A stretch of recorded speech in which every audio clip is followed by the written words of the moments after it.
Imana ibahezagire. Jewe ndi uwungere wa mbere w'ishengero mu Philadelphia wi Stockholm.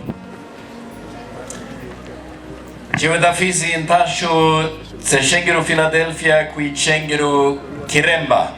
Imana ibahezagire. Jewe ndagomba kushimira uwungere w'Ikiremba kumutumira yampaye kuza Ikiremba kuvuga ijambo ry'Imana.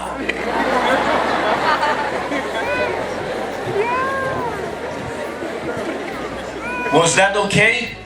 Mbega mwumva yagerageje kuvuga neza? Murakoze cyane.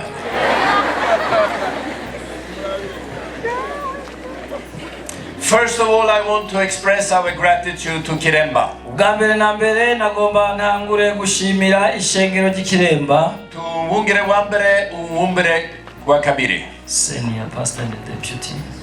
We are most grateful for your generosity. Twaranezerewe cyane n'ukugene mwatwakiriye. And for your hospitality. Igene mwatwakiriye. You have a big heart for unity. Mufise umutima wagutse cyane wo kugiranira ubumwe. And together, Philadelphia and Kiremba has invited all the pastors in the Pentecostal movement. Hanyuma ishengero ruvyara rya Philadelphia Stockholm riri kumwe n'ishengero ry'Ikiremba bafatikanirije hamwe gutanga umutumiro ku mashengero yose ya Pentecote mu Burundi. And for the first time in history, kandi ryabaye ubwa mbere mu mateka canke muri kahise, here in Kiremba, aho hano Ikiremba, all the pastors in the Pentecostal movement in Burundi, aho abapastori bose bakorera amashengero ya Pentecote mu Burundi, has been together for 2 days. aho bashoboye guhurira hamwe hano mu kiringo c'imisi ibiri, to read the word of God, kugira ngo dusangire ijambo ry'Imana, to pray together, dusengere hamwe, to experience the power of the Holy Spirit, kugira ngo twongere kuba mu bushobozi bwa Mpwemu Yera, and to be in unity. kandi kugira ngo dushishikare kugiranira ubumwe. I want to express our gratitude to the Church of Kiremba Agomba rero vy'ukuri shimire ishengero ry'Ikiremba for all the work you have done ku by'ibikorwa vyose mwakoze to receive more than 1,200 pastors. kugira ngo mwakire abapastori barenga 1,200. You know, pastors are eating a lot. Murazi yuko abapastori barakenera gufungura. And you have prepared food. Mwarabafunguriye very nice food. kandi vy'ukuri mwabafunguriye neza cyane. Murakoze cyane. And you have prepared place to sleep. Kandi mwongeye ko murategura naho kubaryamika urara. 1,200 pastors. Abapastori bangana 200. Everyone is happy. Uwariwe wese muri abo aranezerewe. Thank you very much for your generosity. Mwarakoze cyane gose kubwo bugwaneza mwerekanye. For all the work you have done. Kandi kubw'ibikorwa vyiza byose mwakoze. And once again, kandi ugira kandi because we need to take a test for COVID. kuko hari ibipimo bikenerwa. Look at me. Mundabe mwese. 2 weeks ago, aheze amayinga abiri I had COVID. nari ndwaye corona. So I was not allowed to go to Burundi. Muri ico gihe rero sinari ndekuriwe na gatoya guza hano mu Burundi. But I recovered. Ariko Imana yarankijije narakize. And here I am. Kandi raba ndi hano ndakomeye. We believe that God can help us. Turizera ko Imana ishobora kudufasha and give us strength. kandi ikaduha inkomezi. But ariko in order to be able to travel home, kugira ngo nshobore kwemererwa gusubira hariya, dushobore kwemererwa gusubira iwacu muri kiriya gihugu cyacu, we have to take a test. birasabwa ko tugirisha ibipimo. So we are sorry that we will leave you very soon. Turabasabye imbabazi nimwabona tugiye amwiga atarahera. Together with me tuzoba turi kumwe is also Pastor Andreas Frankner, n'urya pastor witwa Andreas Frankner, umwungere wa katatu. He is a third senior pastor. No, umwungere wa... Hur säger man tredje? How do you say it? 3. Did I say wakatatu? Yes. Yeah, I said right. Oh, I said right. Ko yambaza ko yavuze neza yagomba kuvuga ngo umwungere wa gatatu. Sorry. Ngo mumubabarire n'ibyo yashaka kuvuga nyene. He is leading all the work we do around the world. Niwe uriya mupasiteri Andreas Frankner niwe ajejwe ibikorwa byo kujyana ubutumwa mu isi yose aho bakorera.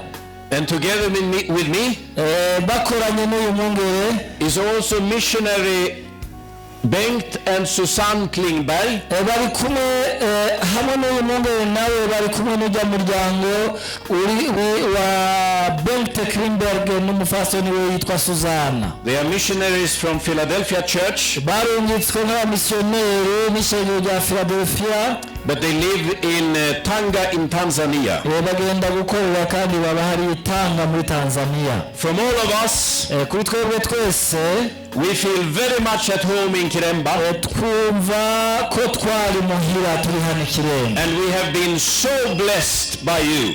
Kandi by'ukuri twarahezagiwe cyane turi kumwe namwe. So God bless you. None rero Imana ibamere umugisha. Let me share a word from the scripture. Reka rero nkundire dusangire amajambo y'Imana yo mu byanditswe vyera. Kana mahoro n'umunezero vyo muri mpemu yera. The kingdom of God ubwami bw'Imana is a kingdom of peace. Ubwami bw'amahoro. A kingdom of joy. Ubwami bw'umunezero. It is not the kingdom of food. Si ubwami bwo kurya. It is not the kingdom of power. Si ubwami bw'ubutware bw'intwaro nk'iyi tumenyereye. It is not the kingdom of money. Si ubwami buvuga burondera iby'amafaranga. No, it's the kingdom of justice. Ni ubwami bwo kugororoka. Of peace. Kandi n'ubwami bw'amahoro. And of joy. Kandi n'ubwami bw'umunezero. How do you know that Jesus is in our midst? Mbega tumenya gute ko Yesu Kristo ari hagati muri twebwe? What are the signs that the Holy Spirit is among us? Mbega tumenya gute ko Mpwemu Yera ari hagati muri twebwe? The same as we read here. Ni karero naka duhejeje gusoma hano. Peace. Haba mahoro. And joy. Hakaba umunezero. How do you know that Jesus is blessing you and walking by your side? Mbega umenya gute ko Yesu Kristo ariko akorera muri wewe kandi ariko agendana nawe ari mu ruhande rwawe? There are 3 very clear signs. Hariho ibimenyetso bitatu bitabesha. Justice. Ni ukugororoka. Peace. Amahoro. And joy. N'umunezero. When you walk in peace. Iyo ugendera mu mahoro. When you walk in joy. Iyo ugendera mu munezero. When you walk in justice. Iyo ugendera mu kugororoka. You are walking in the kingdom of God. Uri kuragendera mu bwami bw'Imana. You are walking in the power of the Holy Spirit. Uri kuragendeshwa n'ubushobozi bwa Mpwemu Yera. And you are walking together with Jesus. Kandi uri kuragendana na Yesu Kristo. Let's read together from the Gospel of John. Reka dusomere hamwe kandi ubutumwa bwiza ko bwanditswe na Yohana. Chapter 20. Igice cya 20. And verse 19. Dusoma umurongo wawo wa 19. The Gospel of John. Ubutumwa bwiza bwa Yesu Kristo bwanditswe na Yohana. Chapter 20. Igice cya 20. And verse 19. Umurongo wa 19. Yesu yereka abigishwa 10. Nuko kuri uwo munsi buhwibiriye niwo munsi wa mbere w'iminsi indwi, inzugi zari zugaye aho abigishwa bari kubwo gutinya Abayuda. Yesu araza abahagarara hagati arababwira ati amahoro abe muri mwebwe. This is the first time that the disciples see the risen Jesus after his crucifixion. Bwari ubwa mbere abigishwa ba Yesu bamubonye inyuma yuko yari yarabambwe kandi amaze kuzuka. It is the first time. Bwari ubwa mbere. And we read that they are afraid. dusoma yuko bari bafise ubwoba. Why are they afraid? Mbega bari batewe ubwoba n'iki? They know that their master Jesus has been killed. Bari bazi ko umwigisha wabo Yesu Kristo yabambwe yishwe. And now they are afraid that they also will be killed. Kandi bari bafise ubwoba ko nabo nyene bazokwicwa. So they have locked the door Nico gituma bari bugaye inzugi so that no one can enter, kugira ngo ntihagire uwinjira. to keep everyone outside Bagomba ko abantu bose baguma hanze and to keep themselves inside. hanyuma nabo bakaguma biyugaraniye indani mu nzu. But there is someone Ariko hariho umwe who can walk through closed doors. ashobora guca n'ahantu inzugi ziba zugaye. There is someone who can walk through walls, Hariho umwe afise ububasha no guca mu ruhome. and that is Jesus Christ. Uwo ni Yesu Kristo. Sometimes we are afraid. Ibihe bimwe bimusanga dufise ubwoba, We try to lock the door. tukagerageza kugara umuryango, We try to keep everyone outside. tukagerageza ko ata n'umwe yotwinjirirako, bose bakaguma hanze. But let me tell you this. Ariko ndakubwira iki, There is someone hariho umwe who you never can lock out, udashobora kugararira hanze. and that is Jesus. Uwo ni Yesu Kristo. Amen. Amen. Now you know the story. Murabizi When Jesus was crucified, igihe Yesu Kristo yari yabambwe, what did Peter do? mbega Petero yakoze iki? The disciple Peter. The disciple Peter. wa mwigishwa cyane ya ntumwa ya Yesu Petero, What did he do? mbega yakoze iki? He denied Jesus Yari yarihakanye Yesu 3 times. ibihetangabo gatatu. He even cursed. No kurahira yari yarahiye. I don't know that man. Avuga ngo sindanamuzi nawe ndamuzi. Do you know what Judas did? Mbega murazi ibyo Yuda nawe yari yarakoze? You know what Judas did? Murazi ibyo Yuda yakoze? He betrayed Jesus. Yagurishije Yesu. Do you know what all the other disciples did? Mbega muribuka ibyo izindi ntumwa cyangwa abandi bigishwa ba Yesu bakoze? They ran away Barahunze because they were afraid. kuko bari bafise ubwoba. So here we have Aha rero icyo dufise 11 cowards. 11 cowards. dufise Men without courage. abantu 11 They have denied their master. bose hamwe ako kagwi kose bihakanye umwigisha wabo. In times of trouble they run away. Mu gihe cy'amageragezwa, mu gihe bari bamufashe baciye barahunga. Now they have locked the door. Aho naho bari ahantu bariyugaranye. And then Jesus comes. Hanyuma Yesu acaraza. And what does he say to them? Mbega yaciye ababwira iki? I know what I would have said. Iwe yarazi ivyo yategerezwa. Je ndazi ntaje ivyo nari kubabwira. If I would have been Jesus, Iyo je nari kuba ndi Yesu, and if I have elected 12 disciples, nkaba naratoranije intumwa 12, if I have spent 3 years with them, kandi nkaba namaranye nabo imyaka 3 yiramvuriye, teaching them about the love of God, ndabigisha ibyerekanye n'urukundo rw'Imana, and then when I needed them as most, mu gihe naba ndabakeneye gusumba ibindi bihe, they denied me bagaca banyihakana, and they ran away. bagaca bana bagahunga. I knew exactly what I would say. Jewe bazi icyo nababwira, ndazi icyo nababwira. Peter, stand up.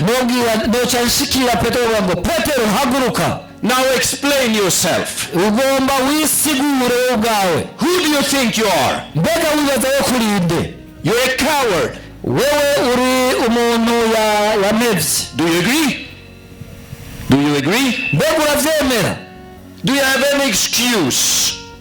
Do you have any excuse? mbega urafise imvo woshobora gutanga ngaha woshobora gutanga muri ivyo? And I would teach him a lesson. hanyuma ngaca ndabaha icirwa nkabakosora, And then I would kick him out ngaca ndabatera umugere nkabasohorera hanze, and say, I need 12 new apostles. ngaca ndavuga ngo jewe ngira nzotoranye abandi mwemviraho. And then I would say, John, please stand up. ngaca nshikira Yohana navuga nti Yohana haguruka. Andrew, please stand up. hanyuma nabwira Andreya nti haguruka Andreya. When I was crucified, igihe nari ku musaraba what did you do? mbega mwakoze iki? You ran away. mwaciye muhunga muranta. Now explain yourself. ubu rero nkeneye ko wisigura kuri ico. You think that you are worthy to be my disciple? mbega wiyumvira ko wowe ukwiye kushishikara witwe intumwa yanje? No way. unyibigikunda nta nzira ikihari. There is the door. hariho umuryango hajya. I have to pick 12 new ones. I have to pick 12 new ones. ngomba gutoranya abandi 12 bashasha. Hey. You should be happy that I am not Jesus. mwebwe nimunezerwe kuko jewe ntari Yesu. What is Jesus doing? mbega Yesu yakoze iki? What is the first thing he says? mbega icambere yababwiye cyabaye ikihe? Amahoro. He said to them peace. But they are sinners. ariko bari abanyabyaha, They are cowards. bari baramwihakanye, They have failed. bari barananiwe, They should be under discipline. bategerezwa gusubizwa ku rutonde ku murongo. No more communion for a year. ntibategerezwa gusubira kugiranira ubumwe n'ubucuti na Yesu. But not Jesus. ariko Yesu, How do you know that Jesus is talking to you? mbega hajya wowe umenya gute ko Yesu ariko aravugana nawe? It is always the same sign. ni byama bigaragazwa n'ibimenyetso bisa hose. Even when you have committed sin, naho wowe ukiri umunyabyaha cyangwa wacumuye, even when you have been a coward, naho wowe waramwihakanye, even if you have denied him, naho wowe waramwihakanye, when Jesus comes to you, igihe Yesu aje kuri wewe, the first thing you will experience icyambere uzobona kuri we is amahoro. azokuramutsa amahoro. That is the reason why so many sinners nicyo gituma abanyabyaha benshi love Jesus. bakunda Yesu. When we meet people, igihe duhuye n'abantu, they accuse us. baratwagiriza, They say that we are no good people. bakakubwira bati wowe uri umuntu mwiza. But when we meet Jesus, ariko iyo uhuye na Yesu, the first thing he will speak into your life ikintu cya mbere avugira mu bugingo bwawe is peace. avuga ngo amahoro. Peace be with you. amahoro abe muri wewe. Do you know what is the sign of the people of God? mbega murazi ikiranga abantu b'Imana? Peace. n'amahoro. We live in peace. kora ibyaha, If people speak bad of us, n'aho abantu botuvuga nabi, if people betray us, n'aho abantu boduhemukira, we say peace tubabwira tuti be with you. muwe amahoro, mugire amahoro. Why do we do that? mbega kubera iki dutegerezwa gukora gutyo? Because Jesus did that. kubera Yesu Kristo ari wabikeneye. So this will be my final greeting to you. ibyo rero nizo ndamukanyo zanjye ndabasangije mu ijambo ry'Imana mpereje ko uno munsi. Amahoro. Peace. And let me tell you, nagomba rero munyemere ndababwire, if you are here today nimba uri hano uno munsi and you know I have denied Jesus, ukaba uzi neza mu mutima wawe ko wihakanye Yesu, I have turned away from Jesus, naravuye kuri Yesu, naramutaye, I am a coward, naramwihakanye, do you know what Jesus would like to give to you? mbega urazi icyo Yesu Kristo yiteguriye kuguha? Peace yiteguye kuza kuguha and amahoro joy. n'umunezero. What do you need to do? mbega wowe usabwa gukora iki? Come to Jesus, usabwa kuza kuri Yesu repent, ukihana, And what he will talk into your life, icyo aza kuvugira mu bugingo bwawe, peace aza kuguha amahoro and joy. n'umunezero. Imana ibahesa. May God bless you. Jesus, I